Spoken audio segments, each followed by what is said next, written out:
శ్రీమన్మహాభారతము 849వ రోజు.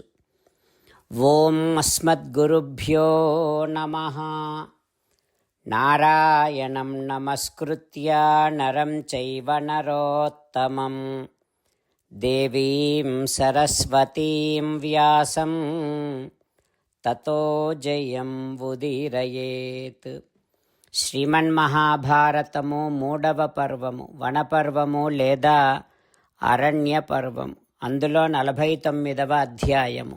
సూత మహానుభావుడు శౌనకాది మహర్షులందరికీ ప్రవచనం చేస్తూ ఈ రకంగా చెబుతూ ఉన్నాడు. ఓ మహర్షులారా, వైశంపాయన మహర్షి జనమేజయ మహారాజుకు శ్రీమన్మహాభారతాన్ని ఉపదేశం చేస్తూ ఇలా చెబుతూ ఉన్నాడు. ఓ రాజా, సంజయుడు ధృతరాష్ట్ర మహారాజుతో, ఓ రాజా, పాండవులు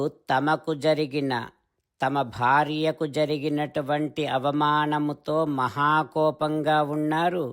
ఆ పాండవులు యుద్ధములో నీ కుమారులను అందరినీ చంపుతారు అని నేను భావిస్తున్నా అని సంజయుడు అనగానే ధృతరాష్ట్ర మహారాజు ఈ రకంగా అంటూ ఉన్నాడు సంజయుడితో, ఓ సంజయ, పరుషముగా మాట్లాడి కర్ణుడు మాత్రం చేసిందేముంది? ఇంకా వైరాన్నే పెంచాడు కర్ణుడు. ద్రౌపదిని జుట్టు పట్టుకొని సభకు లాక్కురావటమే ఇంతటి వైరానికి దారితీసింది. ఇప్పటికి కూడా మూర్ఖులైనటువంటి నా పుత్రులు ఊరుకోవటం లేదు. పెద్దవాడైన దుర్యోధనుడు ఇప్పటికీ కూడా వినయ మార్గములో నడవటం లేదు. మందభాగ్యుడైనటువంటి ఆ దుర్యోధనుడు నేను గ్రుడ్డివాడిని కనుక నన్ను అవివేకిగా భావించి నా మాట కూడా వినటం లేదు. ఓ సంజయ, ఇక దుర్యోధనుడికి మంత్రులుగా ఉన్నటువంటి కర్ణ శకునులు కూడా మూర్ఖులే. దుర్యోధనుడి దుశ్చేష్టలను ఇంకా పెంచుతూ ఉన్నారు వారు. అయితే అర్జునుడేమో అమిత తేజస్వి. అట్లాంటి అర్జునుడు స్వేచ్ఛగా అలవోకగా విడిచిన బాణాలే నా పుత్రులను దహిస్తాయి. ఇక కోపముతో విడిచిన బాణాల సంగతి వేరే చెప్పాలా? అర్జునుడి బాహుబలముతో అతని మహాధనువు నుండి వస్తూ ఉండే అభిమంత్రితములైన దివ్యమైన అస్త్రములు దేవతలను కూడా సంహరించగలవు. ఓ సంజయ, యస్య మంత్రీ చ గోప్తా చ సుహృచ్చైవ జనార్దనః హరిః త్రైలోక్యనాథః సహ కిం ను తస్య న నిర్జితం. త్రైలోక్యనాథుడు జనార్దనుడైనటువంటి శ్రీహరి అర్జునుడికి మంత్రిగా ఉన్నాడు, రక్షకునిగా ఉన్నాడు, స్నేహితునిగా ఉన్నాడు. ఇక అట్లా సాక్షాత్తుగా శ్రీహరినే స్నేహితునిగా అర్జునుడు కలిగి ఉన్న తర్వాత అర్జునుడికి జయింపలేనటువంటిది ఏముంటుంది ఈ లోకములో? ఓ సంజయ, ఇదం హి సుమహత్ చిత్రం అర్జునస్యేహ సంజయ మహాదేవేన బాహుభ్యాం యత్సమేత ఇతి శృతిః. అర్జునుని పరాక్రమము చాలా ఆశ్చర్యకరంగా ఉంది. ఆ అర్జునుడు మహాదేవునితో బాహుయుద్ధము కూడా చేశాడని నేను విన్నాను. ఇక ఇంతకు మునుపేమో ఖాండవ వనములో అగ్నిదేవునికి సహాయము కోసము శ్రీకృష్ణుడు అర్జునుడు ఏం చేశారో లోకాలన్నింటికీ ప్రత్యక్షముగా తెలుసు. ఓ సంజయ, అర్జునుడు, భీముడు, యదుకుల తిలకుడైనటువంటి శ్రీకృష్ణుడు వీరు ముగ్గురు కనుక క్రుద్ధులైతే, క్రుద్ధే పార్థే చ భీమే చ వాసుదేవే చ సాత్వతే సర్వదా నహి మే పుత్రాః సహామాత్యాః ససౌబలాః. వీరు ముగ్గురు కనుక కోపిస్తే ఇక నా పుత్రులు ఎవ్వరూ కూడా మిగలనే మిగలరు. తమ తమ మంత్రులతో సహా పరివారముతో సహా నా పుత్రులు ఏ రకంగానూ జీవించలేరు అంటూ ధృతరాష్ట్ర మహారాజు తన భయాన్ని సంజయుడికి వ్యక్తపరుస్తూ ఉన్నాడు. ఆ తర్వాత ఏం జరుగుతుందో రేపు తెలుసుకుందాం. జై శ్రీమన్నారాయణ. జై శ్రీమన్నారాయణ. అమ్మా నాన్నలకు సాష్టాంగ నమస్కారం చేద్దాం. మన ఆచార్యవర్యుల శ్రీచరణారవిందములకు సాష్టాంగ నమస్కారం చేద్దాం. శ్రీ వేదవ్యాస మహర్షుల వారి దివ్య పాదారవిందములకు సాష్టాంగ నమస్కారం చేద్దాం. శ్రీ విఘ్నేశ్వర స్వామి వారి శ్రీచరణారవిందములకు సాష్టాంగ నమస్కారం చేద్దాం. శ్రీమన్మహాభారత గ్రంథరాజమునకు శిరస్సు వంచి నమస్కరిద్దాం. శ్రీకృష్ణ భగవానుని శ్రీచరణారవిందములకు సాష్టాంగ నమస్కారం చేద్దాం. మన హృదయ మందిరములోనే అంతర్యామిగా వేంచేసి ఉన్నటువంటి శ్రీమన్నారాయణుడిని సేవిస్తూ మనని మనము స్వామికి సమర్పించుకుంటున్నామనే భావనాపూర్వకముగా సాష్టాంగ నమస్కారము చేస్తూ స్వామి నామ సంకీర్తన చేద్దాం. శ్రీమన్నారాయణ నారాయణ నారాయణ శ్రీమన్నారాయణ నారాయణ నారాయణ.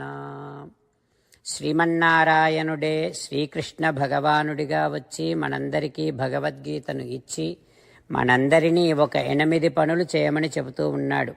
అందుకని భగవన్ తప్పకుండా చేస్తామంటూ మనం ప్రతిరోజు ఈ రకంగా మాట ఇద్దాం. హో శ్రీమన్నారాయణ కరిష్యే వచనం తవ సర్వం శ్రీకృష్ణార్పణమస్తు. జై శ్రీమన్నారాయణ. జై శ్రీమన్నారాయణ. భక్తులకు ప్రత్యేకమైనటువంటి విజ్ఞాపన. మీకు అన్ని విషయాలలో వెంటనే మంచి ఫలితాలు రావాలి అనంటే ప్రతిరోజు 1 నిమిషం వెచ్చించి నారాయణాస్త్రాన్ని చదవండి. ఇక మీకు తిరిగే ఉండదు.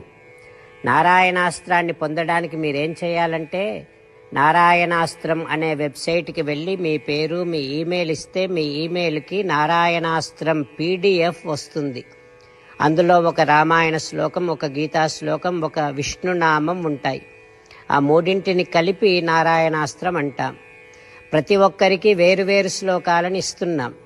ఆ రకంగా ఎవరి శ్లోకాన్ని వారు ప్రతిరోజు తప్పనిసరిగా చదవటం వలన ప్రతిరోజు ప్రతి 24,000 భక్తులతో ఒకసారి సంపూర్ణ రామాయణ పారాయణ, 33 సార్లు శ్రీమద్ భగవద్గీత పారాయణ, 24 సార్లు శ్రీ విష్ణు సహస్రనామ స్తోత్ర పారాయణ జరుగుతుంది. ప్రతి ఒక్కరికి అంతటి విశేష ఫలితము ప్రతిరోజు లభిస్తుంది. అందుకని మీరు మీ కుటుంబ సభ్యులు అందరూ ఒక్కొక్కరు ఒక్కొక్క నారాయణాస్త్రాన్ని వెంటనే పొందండి. జై శ్రీమన్నారాయణ. శ్రీమద్ భగవద్గీత సారాంశముగా 18వ అధ్యాయములో 65 నుంచి 69 శ్లోకముల ద్వారా శ్రీకృష్ణ భగవానుడు మనందరినీ ఒక 8 పనులు చేయమని చెబుతూ పరమాత్మ ఈ రకంగా అంటూ ఉన్నాడు. ఎవరెవరైతే నేను చెప్పిన ఈ 8 పనులు చేస్తారో వారందరూ నాకు చాలా ఇష్టమైన వారవుతారు. అప్పుడు వారిని నేను సకల పాపముల నుండి సకల దుఃఖముల నుండి విముక్తులను చేసి నా అంతటి వారిగా చేసుకుంటా, తరగని ఆనందాన్ని అనుభవింపచేస్తా. నిజమే చెబుతున్నా, ప్రమాణము చేసి చెబుతున్నా అంటూ సాక్షాత్తుగా దేవదేవుడైన శ్రీమన్నారాయణుడైన శ్రీకృష్ణ భగవానుడే మనను ఈ 8 పనులు చేయమని చెబుతూ ఉన్నాడు కనుక హో శ్రీమన్నారాయణ కరిష్యే వచనం తవ, తప్పకుండా చేస్తా, నువ్వు చెప్పినట్టే చేస్తా అంటూ మనం ప్రతిరోజు దేవదేవుడైన శ్రీమన్నారాయణుడికి ఈ రకంగా మాట ఇద్దాం. హో శ్రీమన్నారాయణ, నువ్వు చెప్పినట్టే నేను నిన్నే సంతతము ధ్యానము చేస్తూ ఉంటా. హో శ్రీమన్నారాయణ, నువ్వు చెప్పినట్టే నేను నీ భక్తుడిగానే ఉంటా. ఓ శ్రీమన్నారాయణ, నువ్వు చెయ్యమన్నట్టే నేను నా విధులను కర్తవ్యాలను నీ సేవగా నీ తృప్తి కోసమనే సక్రమంగా నిర్వర్తిస్తూ ఉంటా. ఓ శ్రీమన్నారాయణ, నువ్వు చెప్పినట్టే నేను నీవాడిని అనే మహావిశ్వాసాన్ని సంతతము కలిగి ఉంటూ నా హృదయములో నీకే నమస్కరిస్తూ ఉంటా. ఓ శ్రీమన్నారాయణ, మామేకం శరణం వ్రజ, నన్నొక్కడిని మాత్రమే శరణు వేడుకో అని నువ్వే అన్నావు కనుక నేను నిన్ను ఒక్కడిని మాత్రమే శరణు వేడుకుంటా. ఓ శ్రీమన్నారాయణ, మా శుచః, ఇక దుఃఖించకు అని నువ్వే నాకు భరోసా ఇస్తూ ఉన్నావు కనుక నేను ఇక దుఃఖించను. ఓ శ్రీమన్నారాయణ, నువ్వు చెప్పినట్టే నువ్వు నా కోసమని చెప్పిన శ్రీమద్భగవద్గీతను ఎప్పుడో ఒక్కసారి కాకుండా ప్రతిరోజు కనీసం ఒక్క శ్లోకాన్నైనా అనుసంధానము చేస్తూ గీతోపదేశాన్ని జ్ఞాపకం చేసుకుంటూ ఉంటా. ఓ శ్రీమన్నారాయణ, నువ్వు చెప్పినట్టే నువ్వందరి కోసమని చెప్పిన శ్రీమద్భగవద్గీతను తెలియని భక్తులందరికీ తెలియచేసే నా వంతు ప్రయత్నాన్ని నిరంతరము కొనసాగిస్తూనే ఉంటా. ఓ శ్రీమన్నారాయణ, నేను నువ్వు చెప్పినట్టే చేస్తా, నీకు నచ్చినట్టే ప్రవర్తిస్తా, నీకోసమే పని చేస్తూ ఉంటా. కరిష్యే వచనం తవ. సర్వం శ్రీకృష్ణార్పణమస్తు. జై శ్రీమన్నారాయణ.